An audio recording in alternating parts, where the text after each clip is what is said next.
Just a lawyer and a real estate agent, talking about deals and decisions that don't make sense. We talk a lot but the lessons ain't phony. Welcome to Bad Deals Only. Bad Deals Only, episode 13. A couple Boston guys doing a Boston podcast here in Boston about Boston real estate. I forget what the fuck I was supposed to say, but Rowan yelled at me. I think that summarizes everything. Yeah, it's just a couple Boston dickheads here talking shit. No producer at all today. Imagine this. Imagine that all I had to do was fucking ask Claude how to do this, not producer Nick. Again, rest in peace. R.I.P. Now we're paying nobody to sit here, and look, it's just switching. I feel like producer Nick personality offered enough to justify his existence. We never got the opportunity to mic him up, which I think we really missed. You know what? Maybe we can have him back as a guest. I don't hate the guest, and I was actually thinking we were just discussing another podcast in our industry and sphere, and they only do guests. Seth and I are obviously huge narcissists, so we only like to talk to ourselves and about ourselves. But maybe we should have a third voice up here. We'd have to have a whole new studio set up. No, maybe we just we zoom him in. Maybe we just toss a TV down from the ceiling and we zoom him in. The aforementioned team that you were talking about, flat year over year. And how do we find this data? Where are we looking here? So I have a software called Market View Broker, powered by ShowingTime, powered by Zillow. Got it.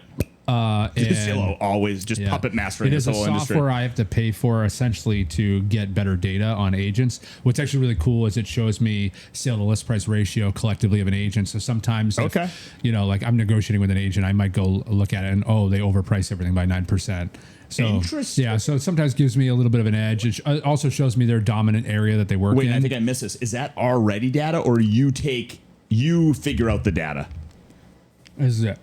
This is it right here. But it will show like, hey, their listings normally sell for 9% less, 10% less. So right now, days on market for this year to date for this group is 40. It was 21 days last year.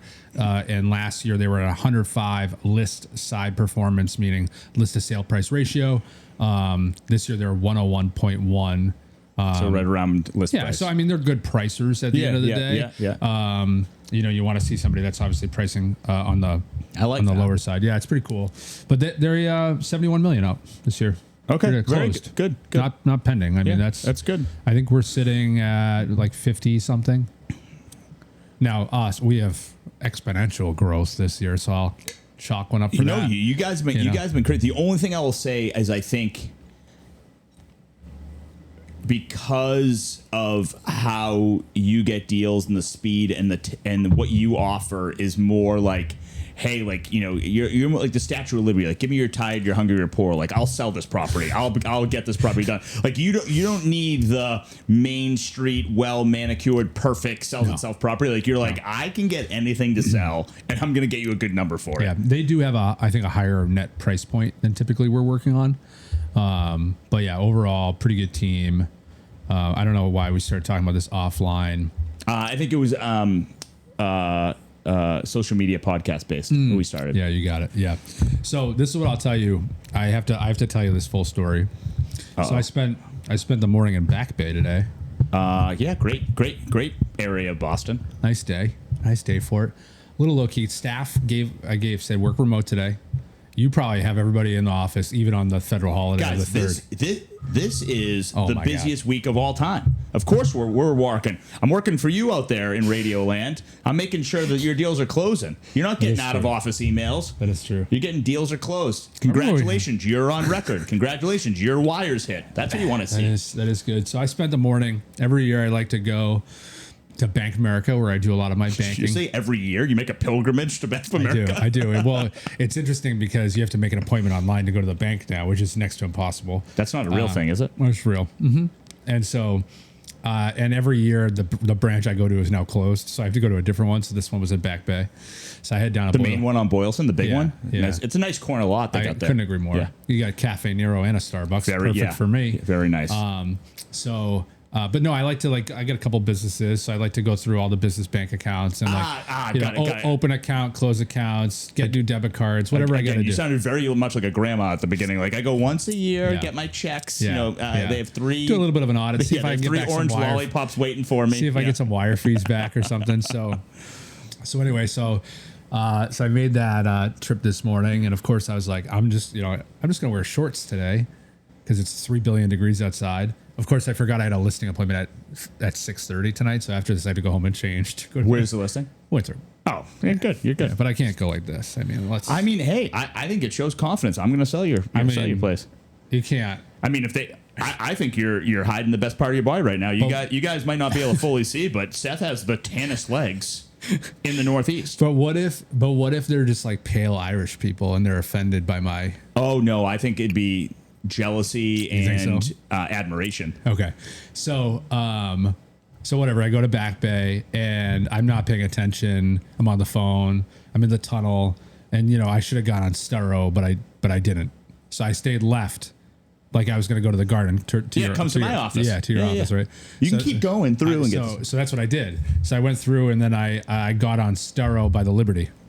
Perfect. Which, by the way, is turning into an espresso martini bar, by the way. No, I love the Liberty. Why are we? Well, no. They're just, I think. Like Alibi? Or yeah. It's like now like an exclusively an espresso martini bar. Oh, that seems... Worth checking out. Seems a tad niche-y. We can get it. What is it called? We can get it low. Oh, yes. Down. Down. Sorry. Espresso martinis, get them down. Those glasses are way too top heavy, kids. I feel like I have to fix your camera real quick. We got no people here to help us out here. Instantly, producer Nick just got a job back. Yeah. We're gonna get there. We got focus cancel. Focus. Gonna get a. What are you doing? I don't know. I'm just trying to get you a little spot focus on your. I think I look better now in my. You're all. In my blurry, in my pixelated one. All right, I don't know. I just gotta like to just I like to try and fix it. So, so I go up by the lib, and there's a giant rider truck in front of me, and we're going up past the lib onto Storrow. Yeah, you gotta turn. You take the big turn, and the bridge is right there at the turn. Right, dude, right there. So there's people all at the crosswalk. So this truck goes slow, lets a couple people go. So it very, very carefully hits the 11-foot orange dangly sign. Could you see who was driving? A non-pro? Yeah, it's just an unmarked rider moving truck, right? So, and I was like, this is going to happen. Wait, so not stuck? Hold on. I was like, this is going to happen right in front of me. So as you go up the bridge, right, it goes into 2 lanes. So I, like a concerned citizen, try and stop this man. I was gonna say, because I think I probably would have tried to do the same. I'm not going. I mean, I'm not getting out of the car. Yeah, I'm not being Bruce Willis. But like he's in the right hand lane. I'm in the left. I'm beeping. We can't see each other. So slowly but surely we go down this overpass. I go a little bit ahead, and I mean I go to like 2 miles an hour, dude. And sure as shit, he crunched the entire, not stuck, but it smoked the entire old school top. Indian scalping. Dude, absolutely incredible. And now I obviously have never driven a truck on Storrow Drive, so I believe this to be true just from my memory of driving it all the time. Aren't there like pretty loud chains that you would hit that like make a noise before you enter? He hit the dangly sign. Yes, but because people were at that crosswalk, he hit it ever so slightly. and he was in like too much of the right lane, so it just like nicked his side. Oh, because I thought it would slam it where you're like, oh, I'm definitely not. I'm parking this car. Well, maybe they should do that, dude. Like by the way, hit you in the windshield. Like, let's just hit you at the start of Storrow Drive. Like, actually, okay, Mayor Wu. And this is for the governor as well. Personally, don't love you both, but I think we could maybe win me back here. If the sign moves, how about red lights say stop, stop, stop right ahead of you? I mean, this is pretty smart. Yeah, like I mean, maybe a windstorm does that. I don't think it hurts anyone, but like I think if that sign moves, or like an alarm, we are alarming. Seth should not be a cowboy trying to stop these trucks. Dude, let me tell you, I was like a kid in a candy store. I was so excited. I don't think I put forth a great effort to try and stop We this really man. hope that guy got the $15 a day insurance on that truck. Dude. So sure enough, I'm like through the overpass. He's coming in. He just cranks this Ryder truck. What do? Emergency flashers. I get out of my vehicle on Storrow Drive. I get out. And for the sole purpose of trying to catch a video of this guy Storrowed. So he stopped right afterwards? I mean, involuntarily. Oh, no. But I thought it would have been like, maybe I'll keep going. I'll get off. He was like a cartoon. Like the truck couldn't go any further. He was probably only going like 10 miles an hour. So he scalped the first 10 feet of the top of this truck. Got it. And when I tell you, I was so excited to catch this content with my phone. I ran out and I was the worst cameraman of all time. I barely have less than one usable second of this. Other than that, it's just me. Did you feel bad at all? No. Like you're the guy, like someone like trips and falls and you get your camera out? No. I was in fact, I was so excited I called my wife. I go, dude, you're never gonna believe what I just saw. I have a similar story. So you know the HOV lane on the Zakim. Yes. So if you're coming from like Medford into North, the city, yeah. Which, by the way, you have to always take. Always take it. And like only I think maybe in the morning they're kind of aggressive with it, the troopers. But other than that, I don't think they've ever monitored. You know, high occupancy. Easiest place to have cameras too. High occupancy vehicles. But I'm going, and you're going pretty fast. Then all of a sudden, I'm the only car, and I come to a complete stop. There is a car 150 yards ahead of me, engulfed in flames. Not like, ooh, there's some black smoke coming out of this car. Engulfed in flames. And I see a gentleman walking. None other than Mass State Police. A kid who's a couple years older than me at St. Anselm College, lacrosse player Timmy Armstrong is just walking. This guy I know. I'm like, Timmy, what happened? He goes, hey, car's making some noise. I stopped it, and this is what happened. It was his car? Oh, yeah. I mean, this is fire trucks had to come up the other way, all angles. I'm like, Timmy, does this like melt through the bridge? Like, what happens here? Like, I don't think push it off into the ocean. Yeah, like it got pretty serious. There was 4 fire trucks like all over the place, Wow. just drenched his car. And I forget where I drove him to, but yeah, that was. I was gonna say you definitely offered him a ride. Yes. Yeah. But, he's like, actually, can you bring me to Foxwoods? Yeah, I would have kept going, for a friend. So yeah, that happened. I immediately made multiple videos.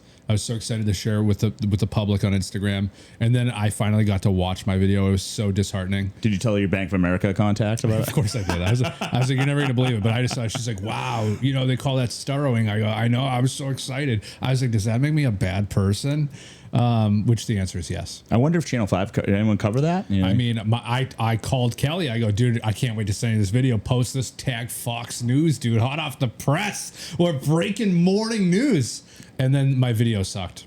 I just think that the fact that we need to like legitimately give out warnings on September 1st moving day that this is going to happen, that we just don't have enough systems in place. I know. A 7-1 Ryder truck is a little early, but it was definitely somebody moving. You know that, right? 100%. It was end of the month, someone moving. It was probably Keith Lockhart just bringing like the tubas over. It was probably your boy Timmy, dude. He had nowhere else to live. He was just like, I got it, guys. I'll bring him over. Oh my god. So that was this morning. We're trying to take it easy these next few days. Not a lot of real estate happening for me, at least. I mean, tomorrow's gonna be like 613 degrees outside. I'm gonna disappear into the ocean. We still got closings. We're still getting it done. The holiday, which I didn't think is true, but my team educated me on, is Friday. Always thought it fell on the Monday, but no, it is going to be on Friday. And then I guess next year it falls on Monday because it's going to be on 4th. It's going to be on Sunday. I guess that's how that works. That's how every year it's different. Not great. I mean, it's definitely weirder than normal because we have like the holiday vacation is now, instead of maybe 4 to 5 days, like if it was Wednesday, people maybe take off like Monday, Tuesday. Correct. You lose 5 days. Your portion of the week, yeah. 5 days on the weekend, then you're back to work. Now it's like, I think you end up with like 14 days off of work. Well, so you think sorry for everyone, we're pushing ahead already to 27, but do you think next year with a Monday holiday, Friday's a total wash anyway? Or can we agree? Other than for you, tomorrow is a total wash. Yeah, I mean, I guess my world is so much different where it's like things are happening and we need to get them done because they're so time sensitive. Yeah. Like sometimes I'm like, man, if I was like a litigator, I could just call Seth and be like, hey, you just want to like send a memo to a continuation. Yes, send a memo to the clerk and like kick us out 30 days. And I was like, yeah, fine, no problem. I think that we have a very loose rule where it was like we're gonna decide based off the weather. So we had a decision matrix of the weather plus what we want to do. Whenever I saw the weather start to sneak up, like it was gonna be a gem these next few days. I mean, we just gotta ship it. So because luckily we're like, you can't list anything this week. I think that's a fool's errand. So bringing it back to real estate, since we were on Storrowing for a while, I've had 4 buyers all get properties that they really, really wanted that were a little bit out of their price range. Stale. During a Friday price drop, went over the weekend, saw the properties, wrote up offers Quick. Sunday, Monday night, and now we are fully under agreement. And they all said the same thing, like, yeah, it just dropped and we jumped on it. So I that's think happening a lot. So I think I'm seeing a lot of price drops more than I've ever have, and people now are like, oh sweet, I can get this house. So I think we're going to see an uptick, and I think Sean was talking about this last week. I think he was talking about it. I'll give him credit for it about how the market is going to shift a little bit longer because we had a big winter. Oh, for sure. And we had kind of the rates being inconsistent during the spring market at the beginning. Yeah. So the market where normally we might say, hey, 4th of July to kind of Labor Day is not slow, but it's not at a feverish pace. But we might have this kick into middle of August. Yeah, interesting.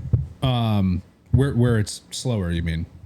No, we're actually like, because we used to have like June 30th, like put a bow on it. We're done for 5 weeks of like, again, feverish place. We get deals closing, but I have like my July is already fully booked out. Yeah, we had our best June ever on history, and July is shaking out to be the same.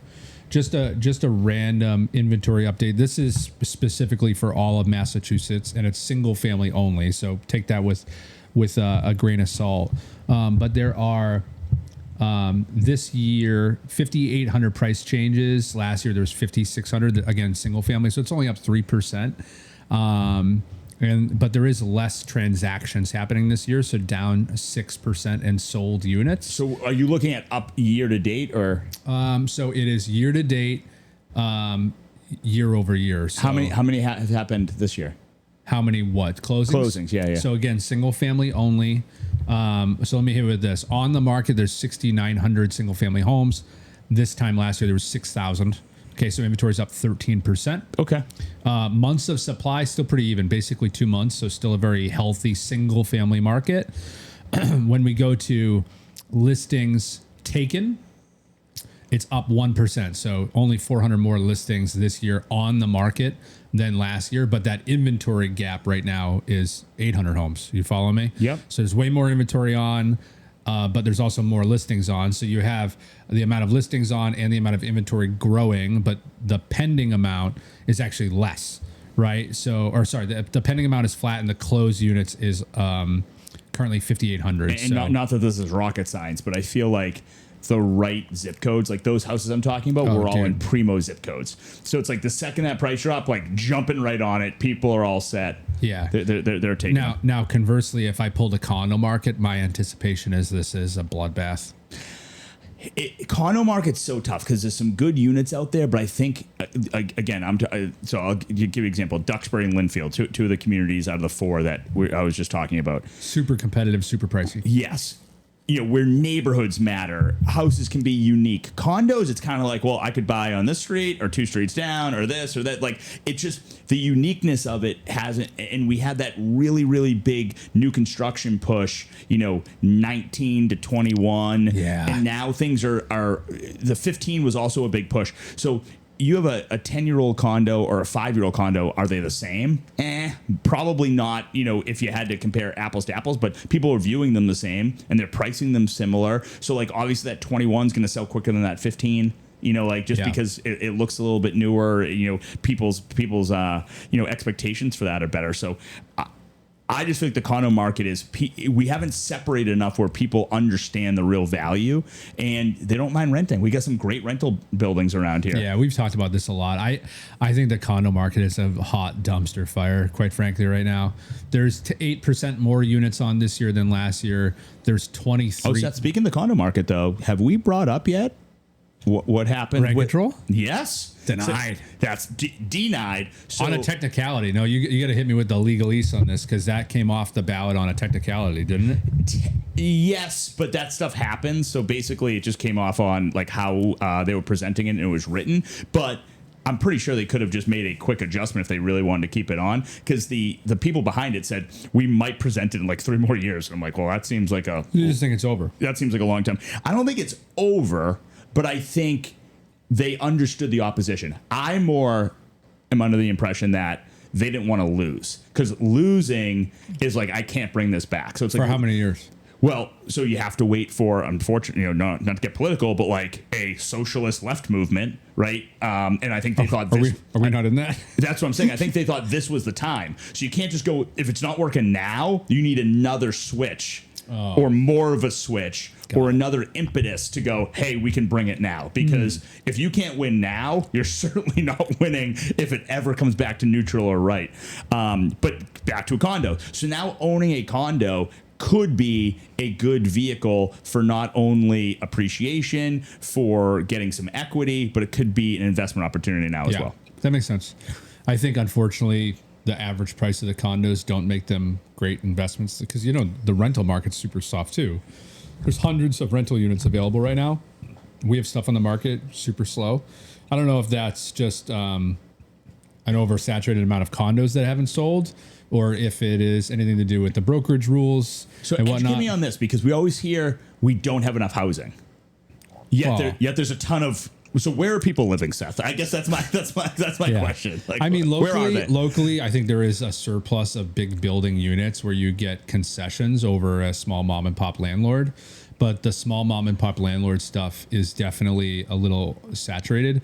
I also think people are landlords specifically are really tough on their rent. Like, very rarely will they go down on their rent year over year. What do I mean by that? I mean, like, if you were paying $3,800 and now you have vacancy, like, people are trying to ask for $4,000. They don't go to $3,500, right? And I unfortunately think that no one is looking at the amount of inventory.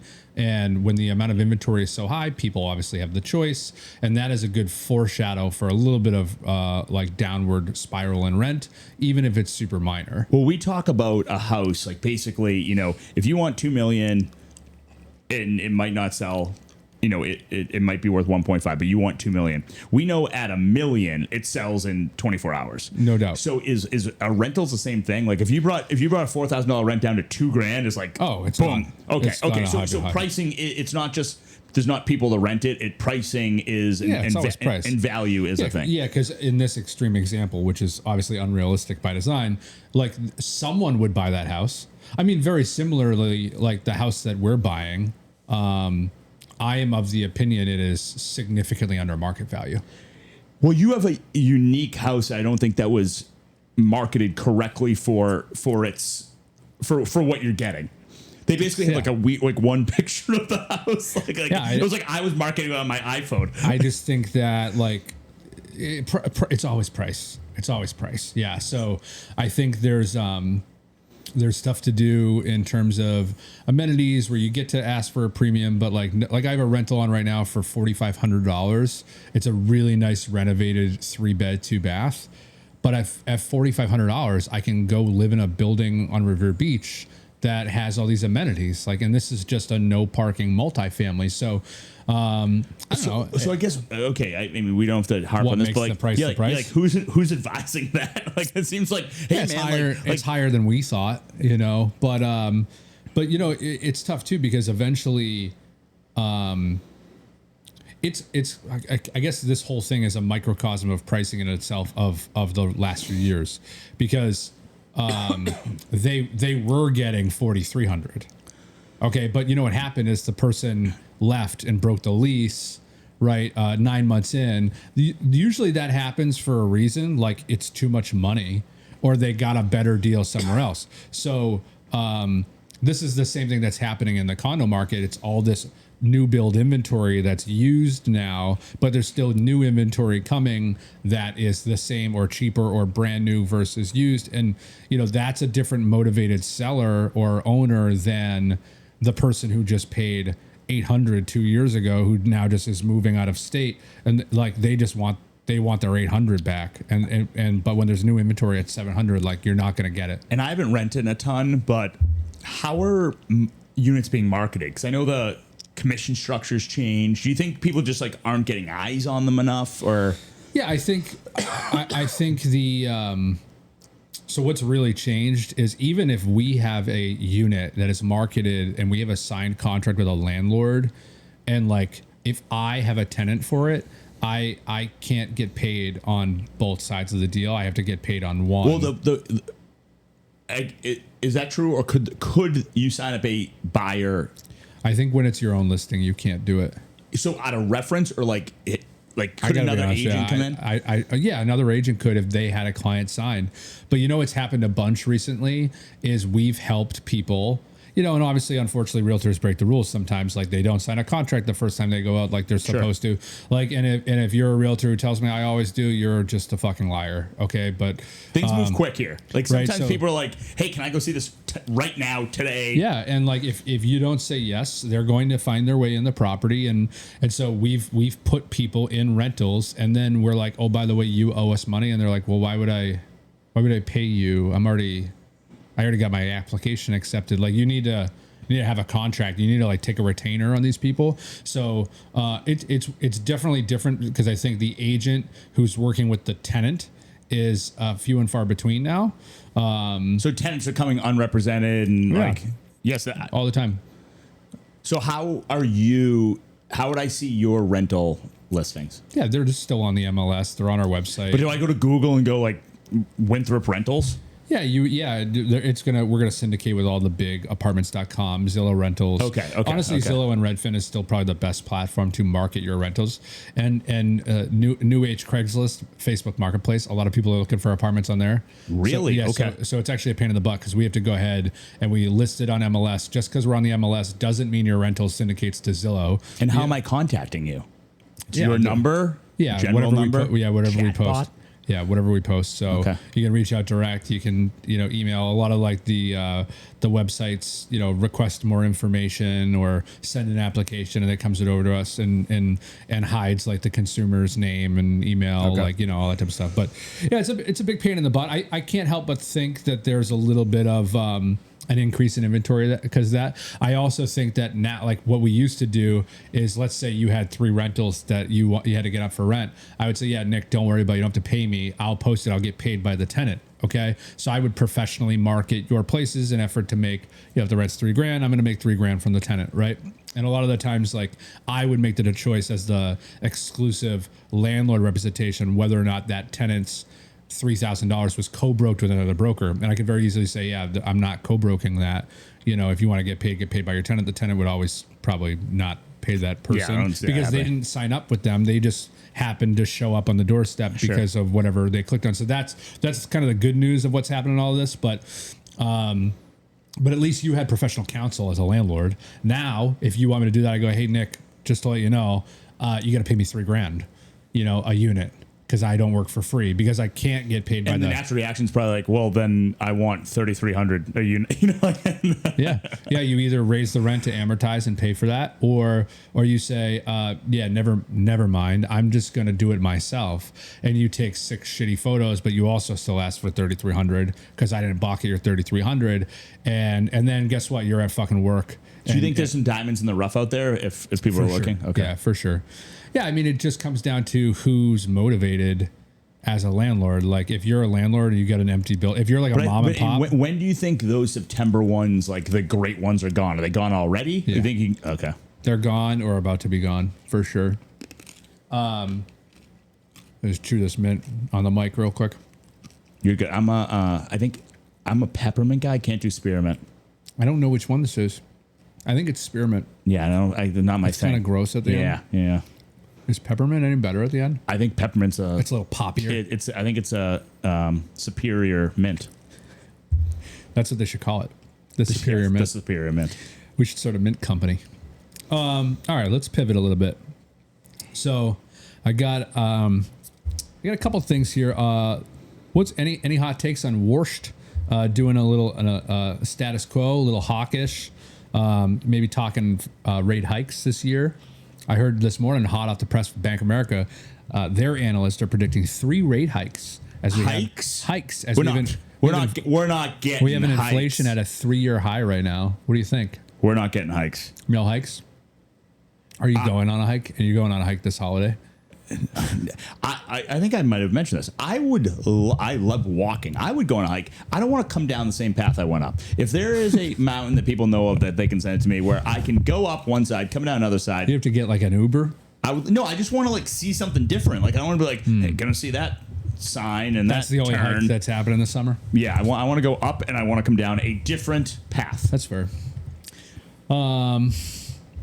Any hot takes on Zillow launched an AI mode and trying to make the robot be their buyer's agent? Any hot takes on that? What is it? I'm just kidding. What about the Scarface mansion? You hear about that? Miami? Mm-hmm. No. What about it? $237 million.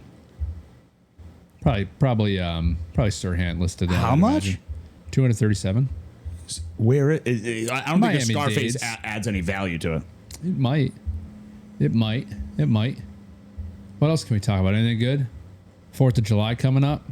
We'll save that for underrated, overrated. This guy's on his phone. Sorry, I had a dumpster fire. A slight dumpster fire. Anything good you want to share? No, just a normal end of the month holiday going on. Fun stuff. You'll be happy to know that on our property management division, I had to cut a 6D for somebody.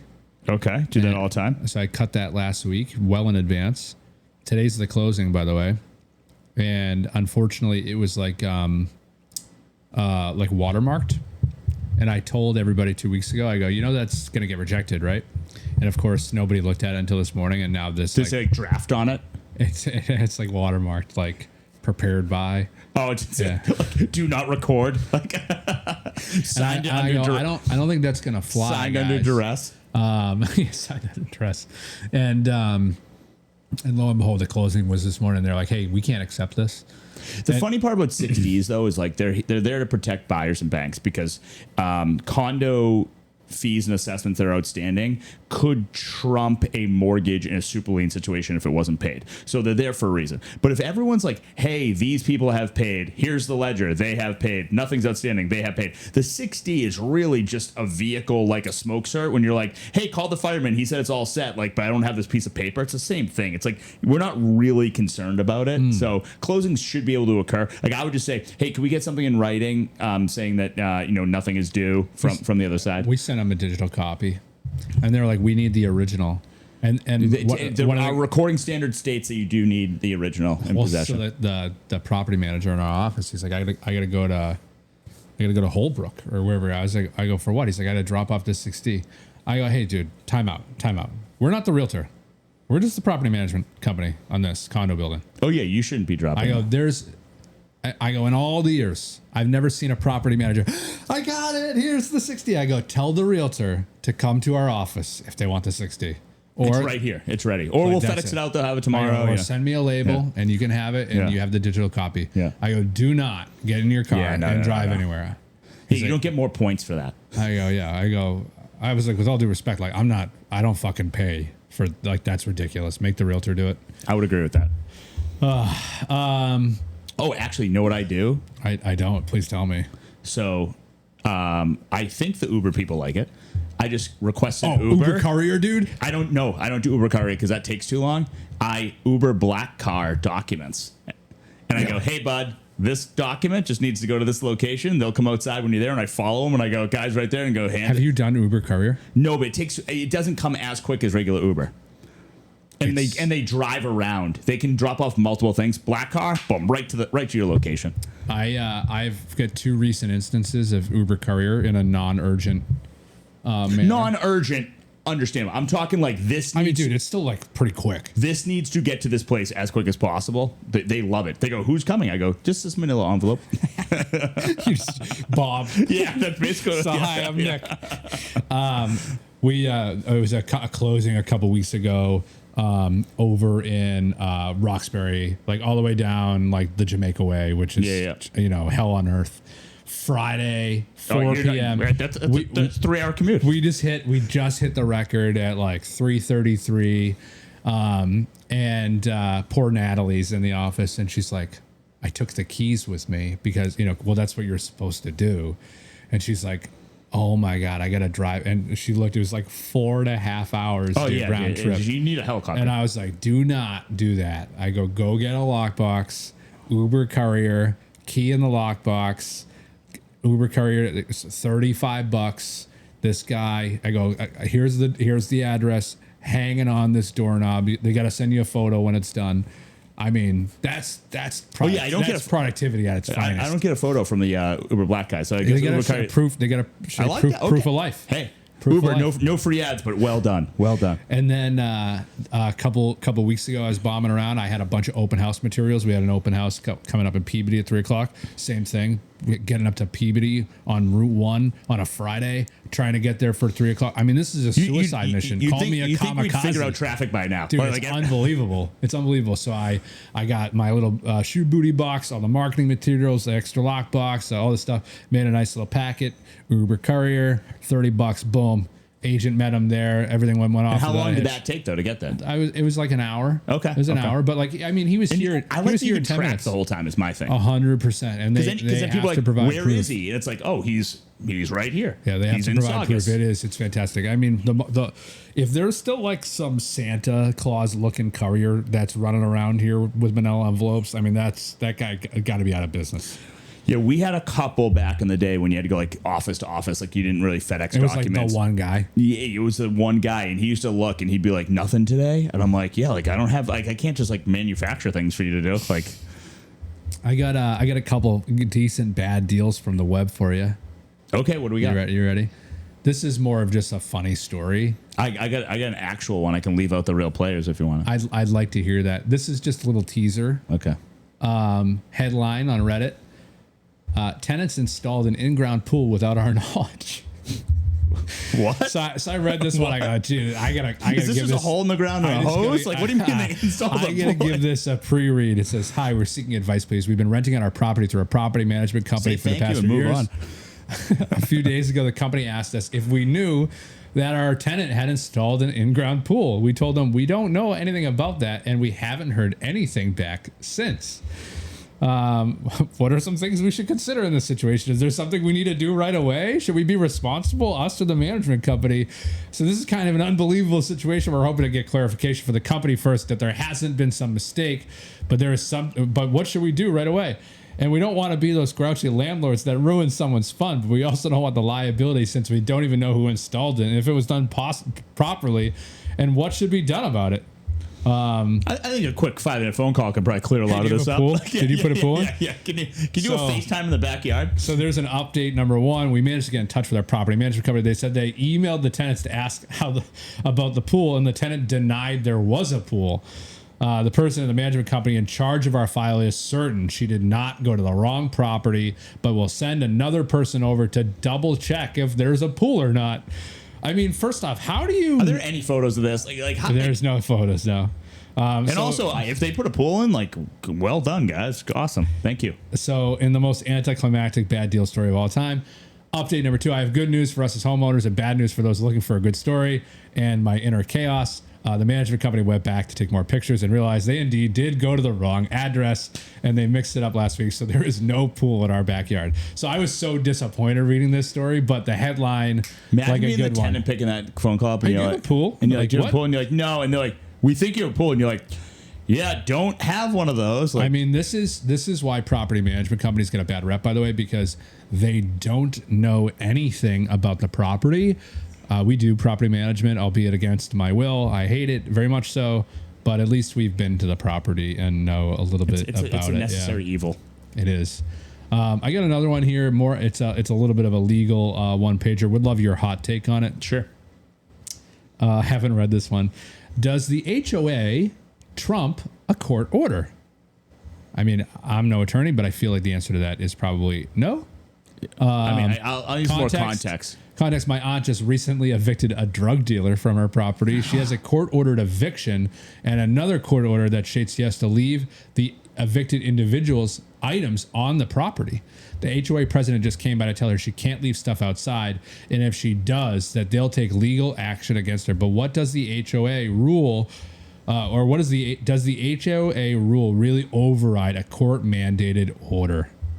Well, this just sounds like classic HOA. The court mandated order didn't take into account the HOA, right? It just said, hey, you got to leave the stuff at the property or you got to leave it here. So you could take that with a grain of salt. What the judge or clerk magistrate is intending is to keep the items safe or properly inventoried. So you can probably make both things happen where you don't have it on your front lawn, but you also don't throw it away. So the comments on here are great. Like, tell the HOA that if they take action, she will ask the court for an injunction barring the HOA from enforcing the rules to counter a court order. Oh, yeah, because these are just like buttons we push. It's amazing. Yeah, tell the HOA they won't like having their lawyer run up bills on the issue. Facts. Someone says, kind of obvious statement here. A good board would recognize the positive removal of a drug dealer from the neighborhood and probably work with your aunt. Yeah, that would be common sense. Unfortunately, I found that most HOAs are like you read about on TV or you see on TV. It's just someone measuring the hedges, trying to bust chops about something. Yeah, a lot of them are just like one person too. It's just like for sure. And the funniest part is it's definitely like they don't heed their own rules. Like they're always one breaking the rules and just like, well, that's not an important one. The important one's the hedge rule. I found that most. What's your take on this? I don't know if you've obviously read and drafted your fair share of condo docs. The rules and regs of a condo association, true or false, are like kind of borderline not enforceable. No, they're enforceable. But like, what do you do? So let's say. If it says no smoking and you're great smoking, example, right? Yep. So. What are you going to do? One, I have to prove that you're smoking, right? How are you going to do it? I can't just say, hey, Seth's smoking. So you would call in a secondary person. Mm-hmm. You would call in, like who's the secondary person? Like another trustee? Another resident? Probably first another resident. Then we would do, there's testing devices for smoke and smell. Like they actually have like smell test things. How can I put that in your unit? Cars all the time. Well, I only know you're smoking in a unit if it's noxious or impeding on something else. I can't go in your unit. So it would have to be, I can see smoke, I can smell smoke, something's going on. It's more difficult than it is, but if you can prove it, then you have the ability to enforce. And enforcing is, hey, we're going to put a fine on this. We're going to, we could ask. Well, what's the fine? So now $10? Now all you need is people. So it's like, hey, the fine is cleaning. The fine is doing this.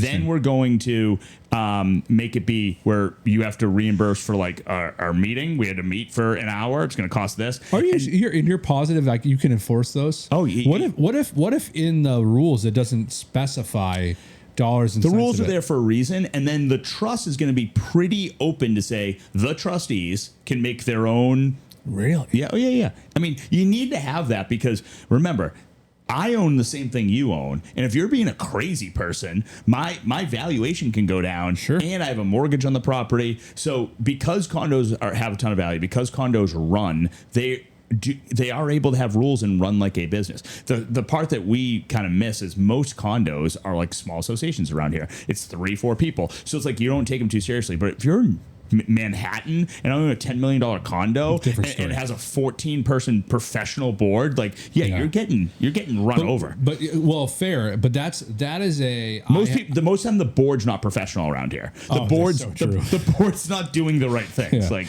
have you ever sat on a board? Like a real board or a condo board? A condo board. No.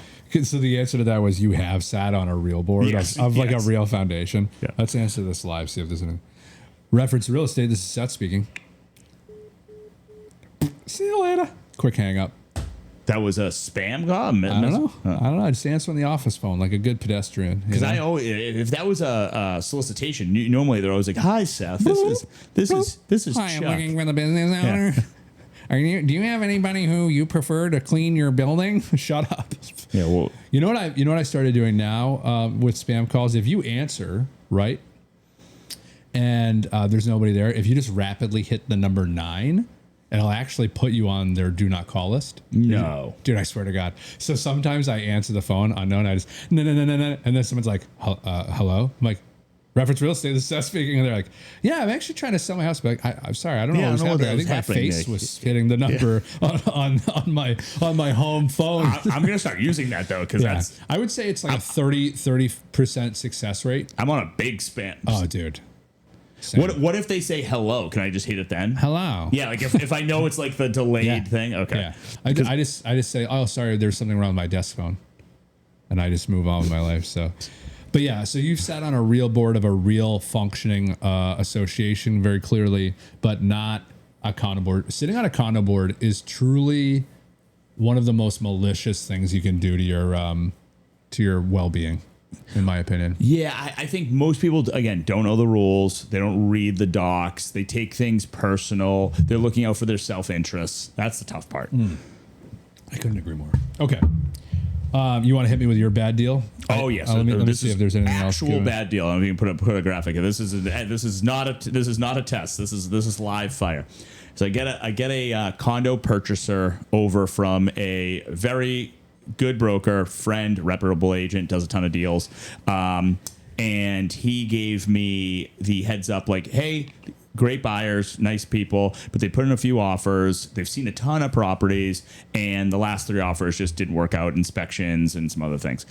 Okay, sounds good. This condo they seem to like. They asked for a condo doc review. We did that. They asked for like reserves, and we requested them, but they weren't in yet. And then they asked for like one other thing.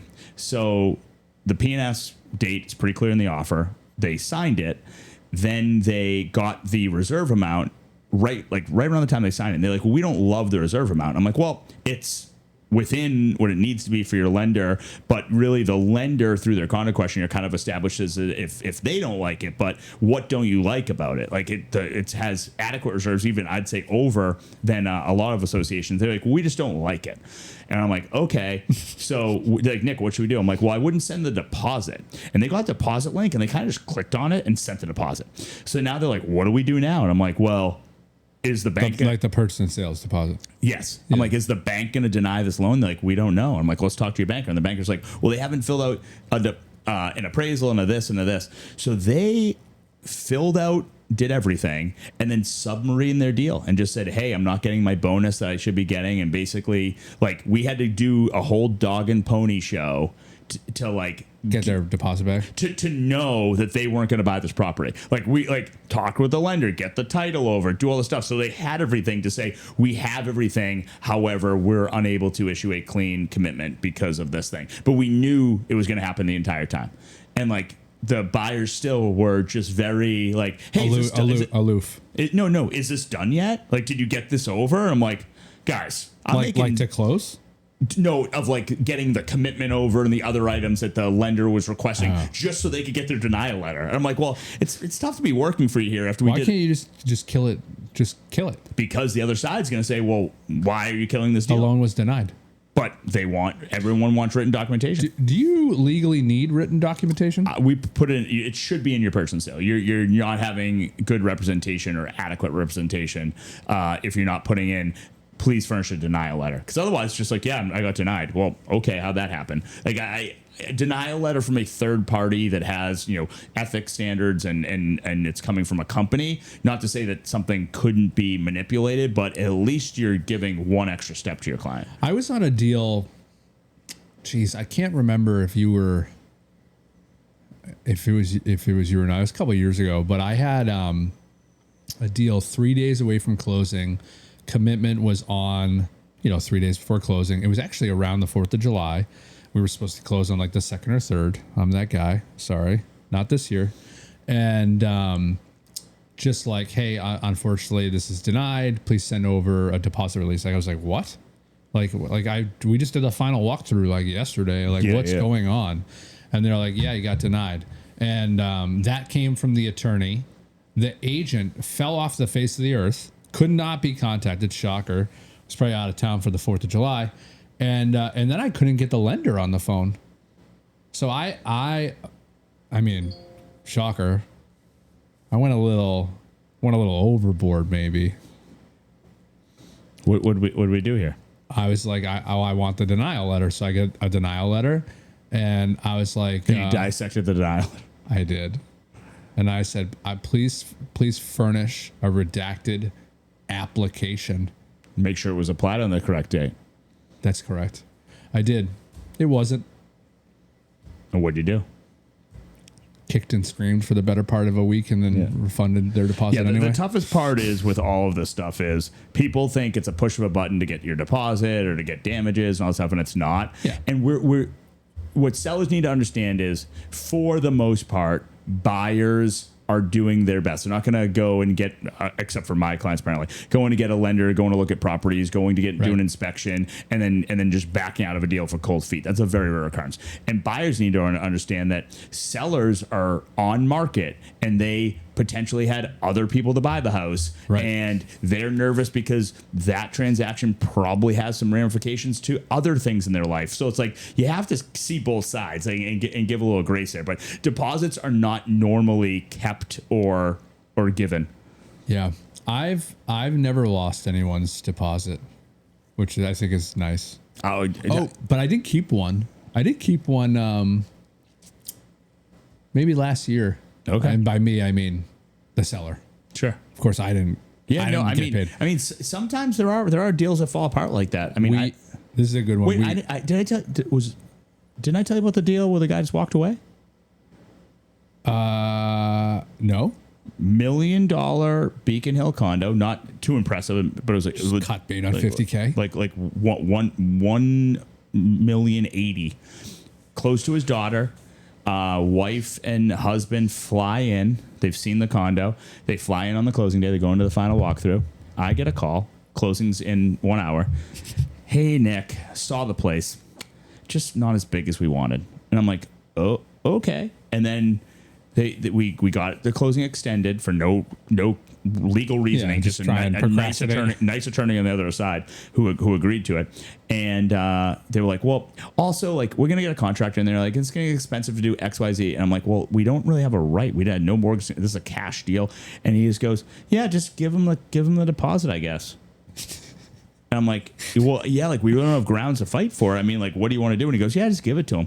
He goes, I feel bad. They're probably not happy with us anyways. Yeah. And it was like $54,000. Unbelievable. Gone. That's exactly what happened to me on a different deal. We got cash deal, significantly over asking first weekend cash. It was similar in the sense that it was for his daughter. The buyer truthfully didn't see the property, but it was for the daughter and the daughter's like husband. And we get all the way to the closing table night before, final walkthrough, bottle of champagne, everything's great. Dad's there, the buyer, kids are there, everybody's all smiles, legacy home on the water. It was on like a small pond, not like on the ocean or anything like that. And like super cool property. And like they were psyched. This final walkthrough was like at 7 p.m., bright sunny summer day. They're like, oh, I can't wait to be by the pond, the lake, you know? And then ironically, I think I was in a closing. And I walk out, I have like 17 missed calls from Brendan and the buyer's agent and somebody from my office, from Malika. And I'm just like, this is bad. This is bad. So I look at Brendan's message, just like, call me. So I was like, hey, what's going on? He's like, hey, you're not going to believe this one. I go, what? Try me. Go ahead. He's like, these guys just aren't buying this house anymore. I go, I'm sorry, what? He's like, yeah, they just changed their minds. I go, what do you mean? He's like, yeah, they like, dad. You heard me? Yeah, like they're out. So I get the agent on the phone. I go, dude, what's going on? He's like, I have no idea. I found out from the attorney this morning. And I go, you're kidding me, right? And he's like, no, I think dad just like thought about it, put the kibosh on it. Like he thinks the house needs too much work. And I was like, are you kidding? He's like, no, I'm trying to save it. I go, hey, my client's obviously not going to be happy. Like, you're going to lose the deposit, right? He's like, oh yeah, no, I know. And he should lose his deposit. And I was like, okay. So I call my seller and they're like, are you serious? And, they're like, well, is it the money? Should we give him money off? I was like, I gotta be honest with you. Like, I can sell the house again. There's nothing on the market. We had a bunch of bids. Why don't you just take the 40 grand and chop it between you and your sibling? And I mean, you got to wait an extra 30, 60 days 2 here, months, but like, I think you're just going to make more money. And they're like, okay. And I was like, all right, here's the release. We're keeping your deposit. I had to cut the siblings two different checks. Too. The guy, like your side didn't fight at all, right? Like my guy wasn't even like, should we try to get $5 grand? No, like, he was like, yeah, he feels bad. Or they were like, oh, I think they tried to get half the deposit, and I was like, why? Yeah. I go, why? Like, we'll give you all of the house if you want. Pay for the full amount. I should have said that. So. But yeah, it was just the end of it, man. I mean, I was crazy. I don't see why, especially that house, it needed a lot of work. Sounds like this condo did too. Guys, not a lot of work, but I think clean it up. I think they were used to a certain level and it didn't hit their level. And they quickly kind of saw it just because of the location for the across the street from the daughter and just like, we'll buy something else later. Right. But so why doesn't anybody like with a rational mind say, well, okay, so I was buying cash. I obviously have the means. I could buy this, maybe just put a little bit of work in it and probably get my deposit back. I mean, so hold it for a year. So I mentioned that. I said, if you have the money, dude, why wouldn't you try that? What I mentioned was, I said, do you have the money to buy something that you think you would like? He said, yes. He had, and we had seen his accounts. Funds, yeah. Very, very, very well-funded accounts. I said, well, I think if you're going to be coming here at least once a month for the next year. Yes. Instead of getting the hotel that you get that's expensive and you come, during holidays and big summer months that are just inherently expensive, you could just live here. We know you love the area and we can then try to off market sell it to someone. Well, because you guys don't live here, so you're only going to be here a few nights a month. Do anything. And we could do a lot. Like, if you don't want to lose it. He was kind of like, that sounds like some work, and $50,000 doesn't sound like that big of a deal to me. Yeah, at the end of the day, if you have a certain net worth and you're just cranking interest and, like, you don't care, I get it. You know? This was just kind of like an inconvenience, and he was just like, I'm good. It's just wild to me. Yeah. It's wild to me. All right, any other big dramas we can talk about? Not currently. Just a lot of like deals falling apart. A lot of like on the fence people. I was just reading one more bad deal story. Hold on, I gotta open this one.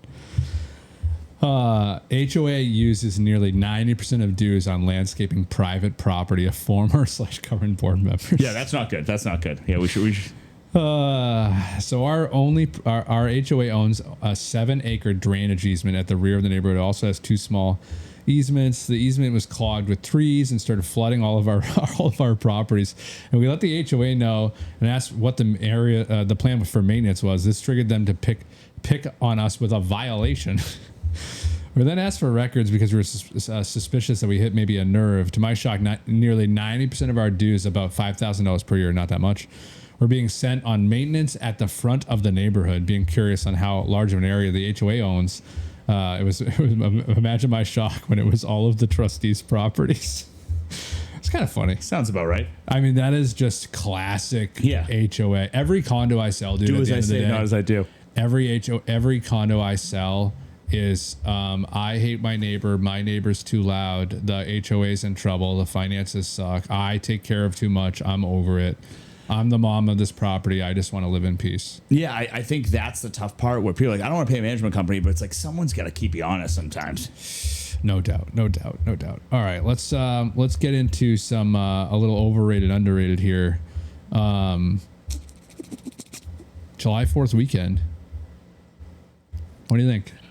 I think it's underrated. I couldn't agree more. Best week of the year. Locally here, it's awesome. You know, the epicenter of everything Americana. We got Boston. I am 250th on Saturday, by the way. I am America's hometown. I'm Plymouth. I'm a 02360 ride or die. So I mean, like, that's what we live for. We live for 3rd of July bonfires, legal fireworks, parade. Illegal. Illegal. Oh, illegal. You know, you wanted people lighting those off. You want to smash your hand off. We also had legal fireworks, and then just a good parade, and it was just like great. It was like the barbecues, go to the parade.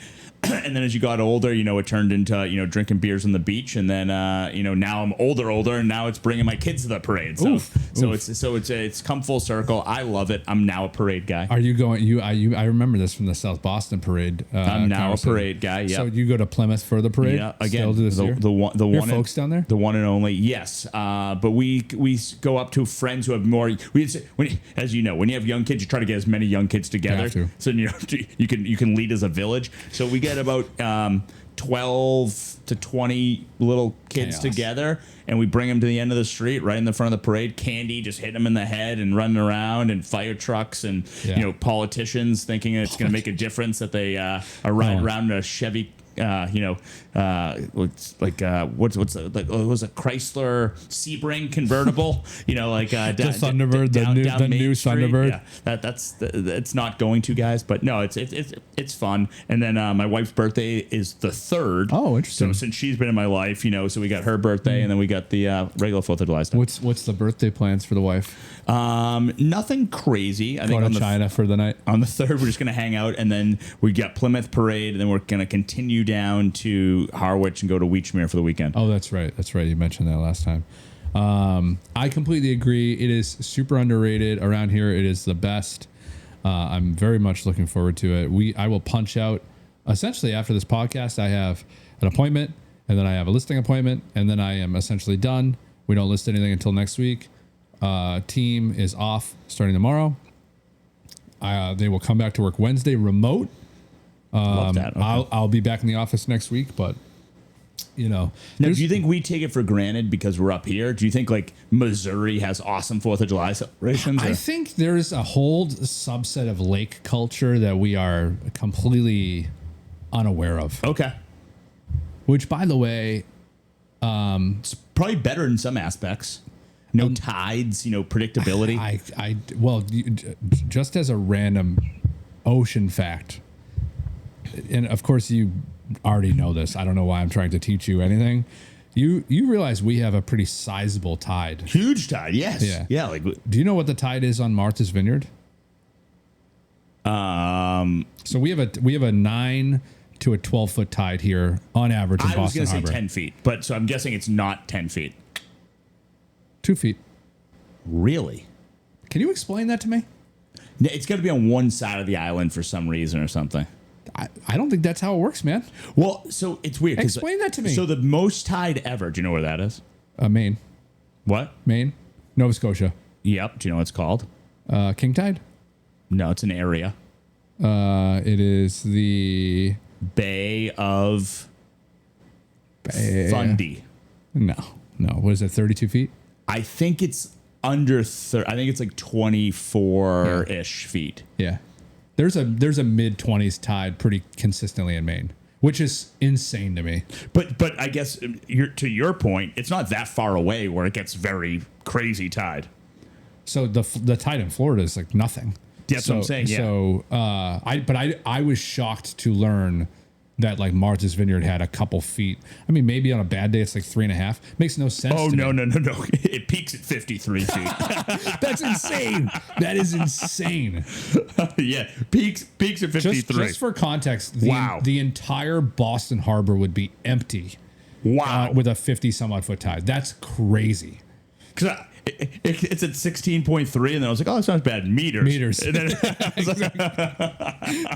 let me. Wow. That is epically large. Let me just hit this with a little fact check, because I'm sure it's going to give you some dumb answer like it's in the open ocean, or Boston is so much more tidal because of all the harbor islands or something like that. It fills and drains. But I'm curious what Claude thinks. Let's just give it a lot. What's the prompt?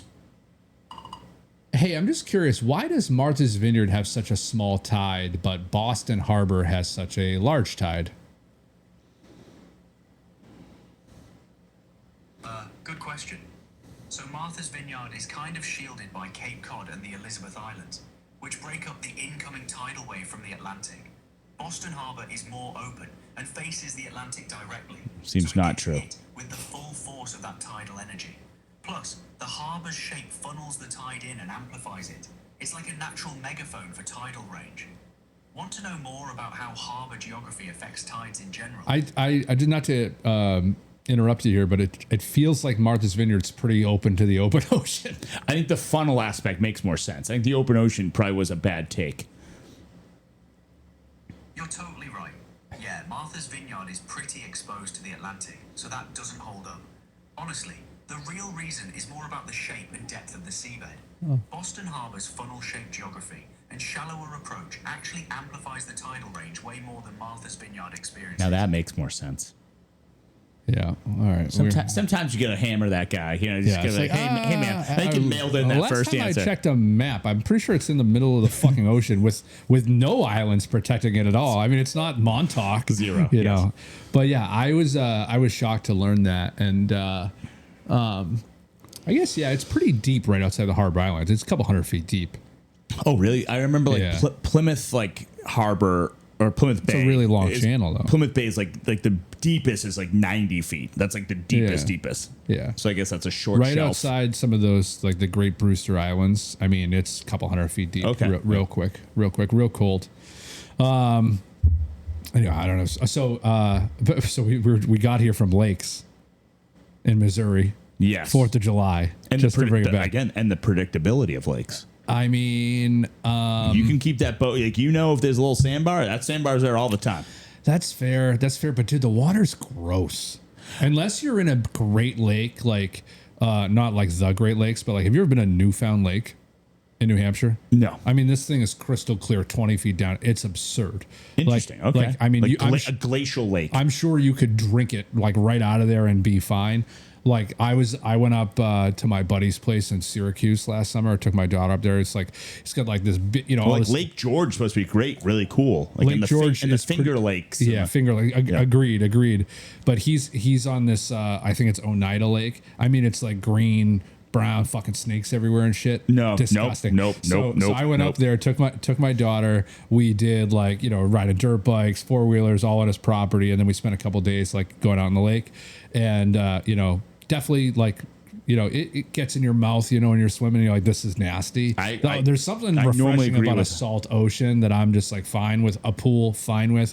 So we're out there and I'm like walking in trying to set his anchor, and all of a sudden fucking snake cuts by me, and I was like, dude, what the fuck? There's snakes here. He's like, yeah, this is actually called Snake Bay. I was like, dude, fuck this place. Get me out of here, dude. I hate snakes so much. It's absolutely unbelievable. By the way, I also had a bad deal story about snakes that I'm now just remembering. I'm not a snake guy, dude. Like the fact they made a movie like Snakes on a Plane, I'm like that's didn't watch that one. Didn't watch it. I'm like, that's the worst horror movie of all time. I can't believe I don't have this in here anymore. There was a headline that was 10 days after closing, the walls were filled with snakes. And I was like, oh my God, I got to talk about that. We'll save that one. Those are tough ones because, sometimes these sellers don't know. Like especially in Massachusetts, that's a buyer beware. Sellers don't know, dude.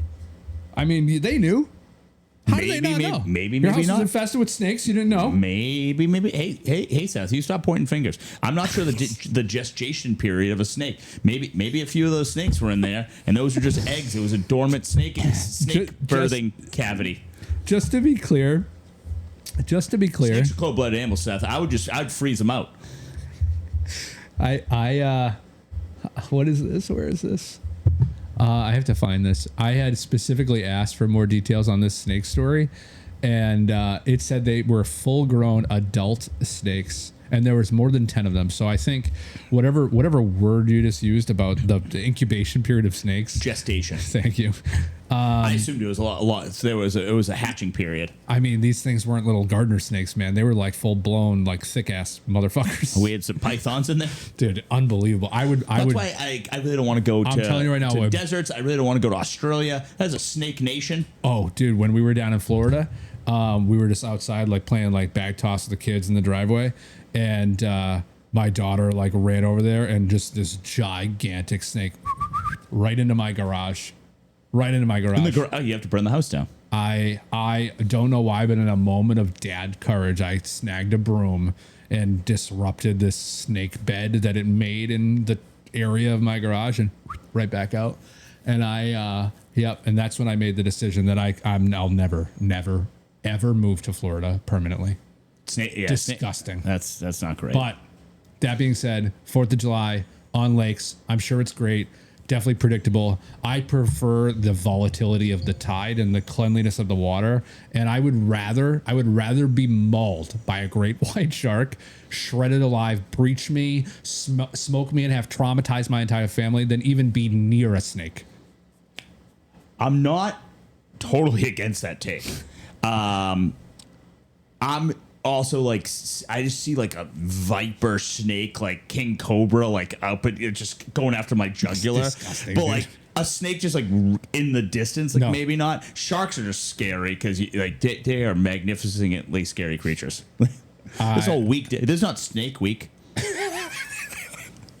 dude. If there was. Yeah. If there was, I would burn my television. But hey, maybe to your point, there's no Snake Week because snakes are so fucking scary, no one would watch it. Like, dude, that is true. I do get down with a lot of like weird. Jaws better movie than Anaconda. You know, didn't watch Anaconda. Obviously, gross.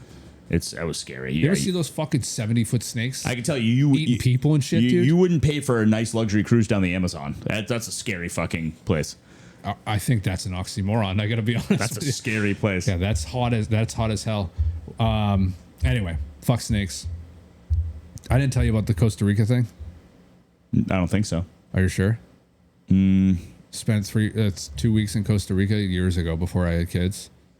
Maybe you said you were in Costa Rica, but were there snakes? Were there fucking snakes, dude? I mean, it's a rainforest, a lot of it. I mean, we were down in the rainforest. We spent the last 5 nights there. I didn't tell you this. No. And Costa Rica doesn't do it for me. The beaches don't even look that nice. They're not. They were not. So my wife, when she used to work at this luxury travel company in the city, and so she had to be a specialist on Costa Rica and Peru. So she knew everything about, and they sent her down there to do all of the excursions. I do like Incas and llamas. So our last 5 days, we were there with another couple. Super adventurous dude. Like, he had all this paracord. He was ready to just like solve any problem. They had signed us up for a night hike. Okay. And I was like, I don't want to do that. And the other option was stay in this screened in hut with no air conditioning alone with screaming howler monkeys surrounding my. It doesn't sound like a vacation. Well, it wasn't, Nick. It was a trip. They're different. Yeah, that's not. So I was like basically forced against my will to go into this night hike. And so the tour guide, this like little Costa Rican dude, he's like, usually I have very, very old people who like to go on these night hikes, and we have to be very, very careful. So now that I have some young people, our main mission will be to see as many snakes as possible. And I was like, what the fuck, dude? Yeah, it sounds like not our mission. Dude, it was not good. It was not good. A snake almost attacked me and killed me in the night. Everyone ducked under this branch, snake. It was not a branch. And I was I was last. And I was like, hey guys, the branch is moving. And sure enough, it was like this crazy venomous snake that, of course, the guy was like, let's hold the venomous snake. I go, no, get the fuck out of here, dude. I want to get out of the woods.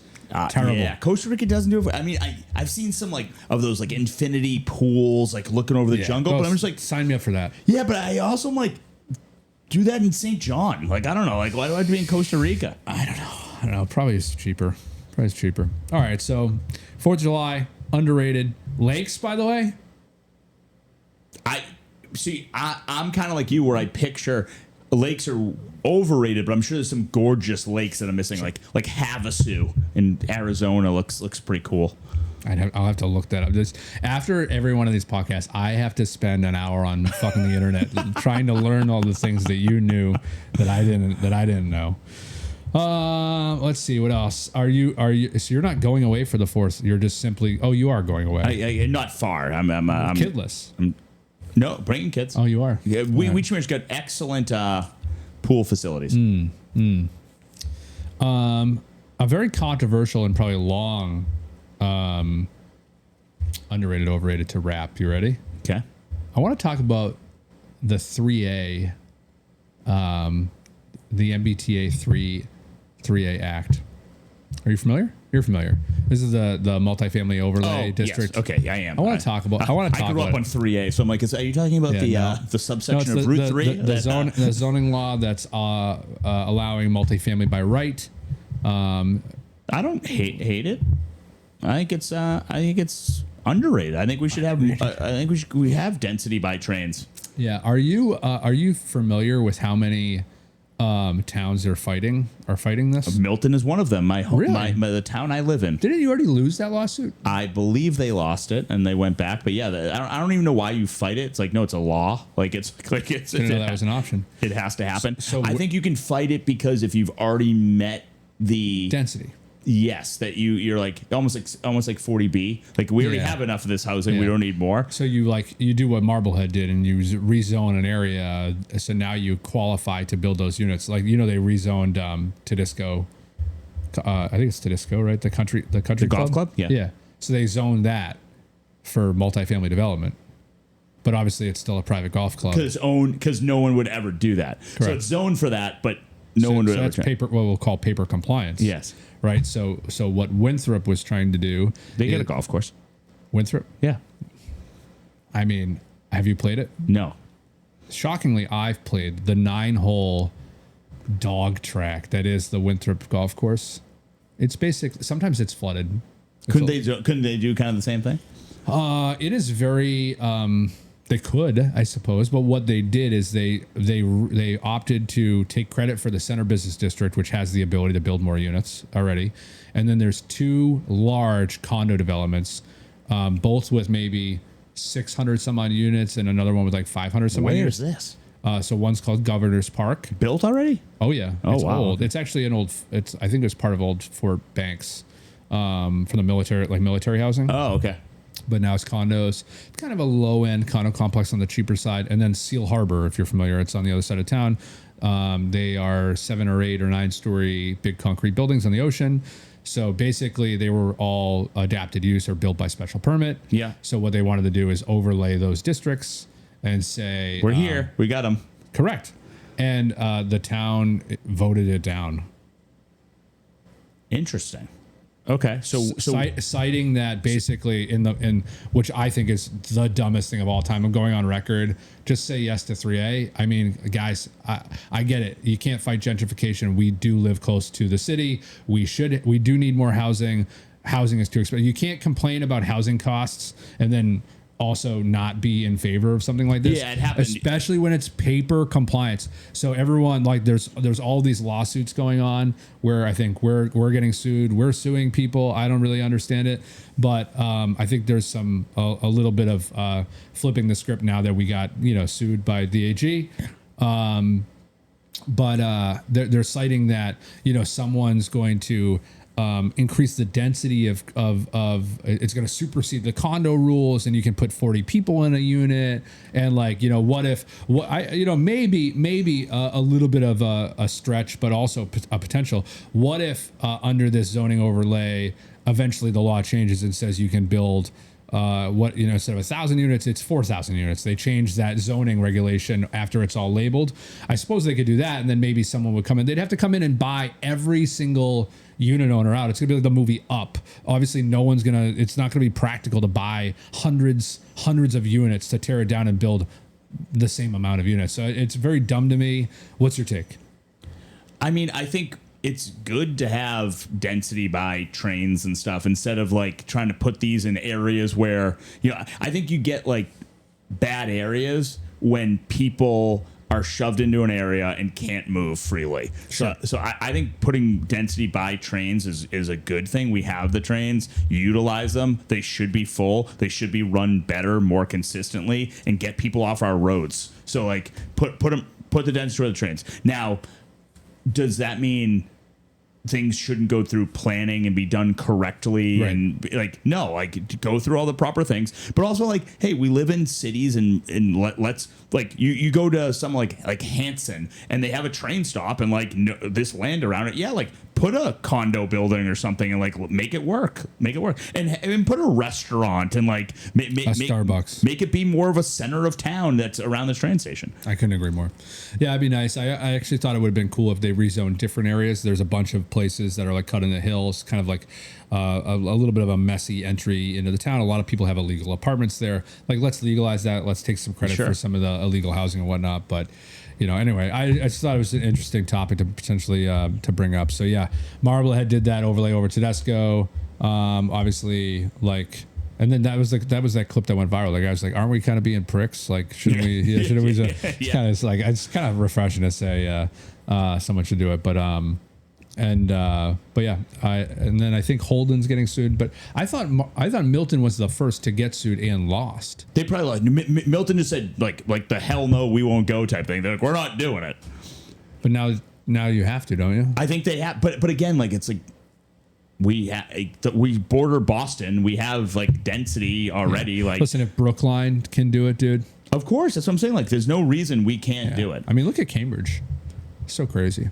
Cambridge. I mean, they do a lot of things wrong. I think politically and like how they like take on positioning. But like they do a lot of things right. You go to Cambridge, it's like great restaurants, great development. Like you tear down a house, you can build it really quickly and sell it for a lot of money. Like they seemingly do a lot of things right. Yeah, we're doing a lot of business. I don't think there's a lot of ghettos in Cambridge. I don't think there's a lot of like bad neighborhoods you don't want to walk through in Cambridge. We call that Somerville. All right, underrated, overrated. Last one. A good thigh tan.